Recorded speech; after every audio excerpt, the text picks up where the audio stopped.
Well, as Americans debate the Ground Zero Mosque, the French have been having their own debate with Islam.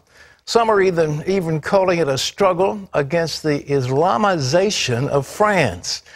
Dale Hurd brings this fascinating and shocking report from the streets of Paris. This is a Friday in Paris, filmed by hidden camera.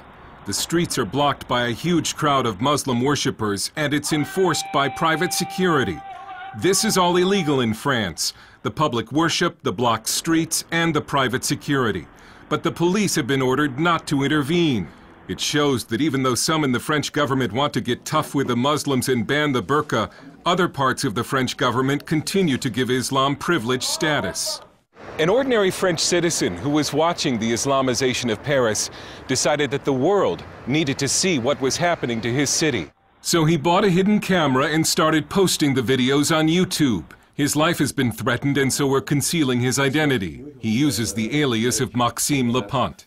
They are blocking the streets with barriers. They are praying on the ground, and the inhabitants of this district cannot leave their home nor go into their home during those prayers. The Muslims who are taking over those streets do not have any authorization. They do not go to the police headquarters, so it's completely illegal. These Muslims have been granted unofficial rights that no Christian group is likely to get under France's laïcité or secularism law.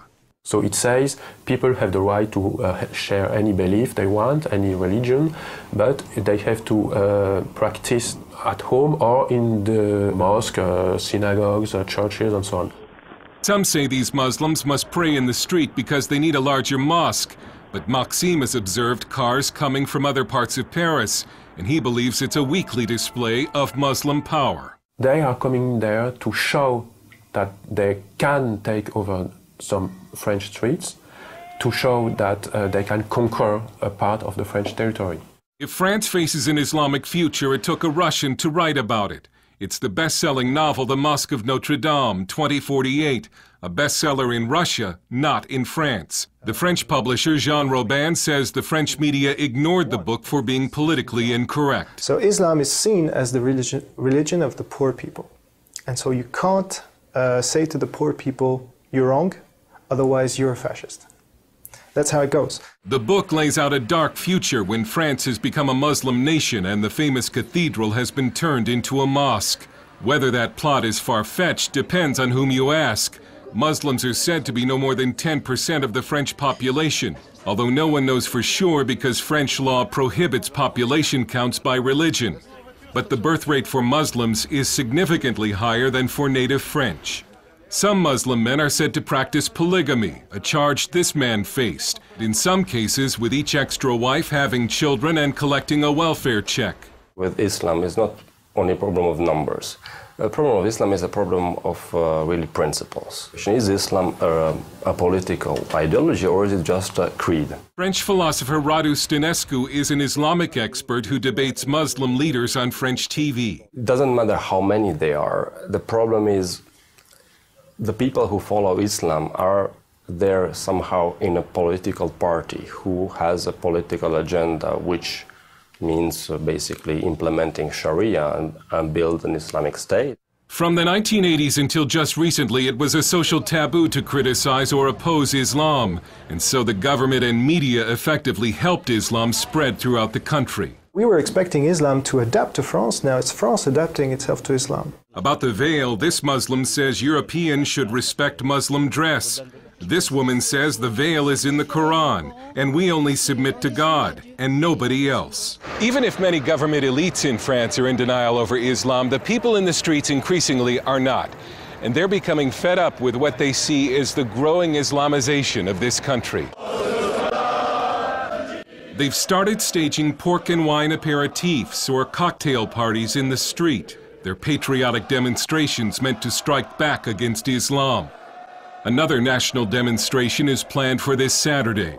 It looks as if a public backlash against Islam has begun. The French Parliament will debate a new burqa law this month. And this French leader has a warning for the West and for America. We cannot accept the development of such practice because it's not compatible with the life in a modern society, you see? And this question is not only a French question. You will all have to face this challenge. Dale Hurd, CBN News, Paris. It's coming here if we leave them alone. That's what they want. They want a little wedge, then they want a bigger wedge, then they want to control ultimately, and that's what they're trying to get in France. They want control of the French state. Yeah, I just think one of the points that Dale Hurd made, which was fascinating, is that, you know, if Christians were out there just praying, what an uproar it would be. But yet, gosh, you know, the state says, our country says, okay, we can't do anything with this situation. If you want a prayer meeting in New York or one of our American citizens, you've got to have a permit, and you've got to have a flag, you've got to have all this stuff. But that's unbelievable that they're doing that. I don't mind people praying, that's fine. But it's obviously a militant expression of a desire for control. And one more time, as we've said, Islam, yes, in part it's a religion, but it's also a political system. People need to understand they're dealing with a political system that is meant to achieve world domination. That's what it all says. That's in the founding documents. That's what they want, the return of the caliphate. And the French, the trouble with the West is that we've gotten so spiritually weak. We don't have any strong faith. The French just didn't have any strong faith. After the French Revolution, they pretty much gave it all up. What do we do, Pat? We fight.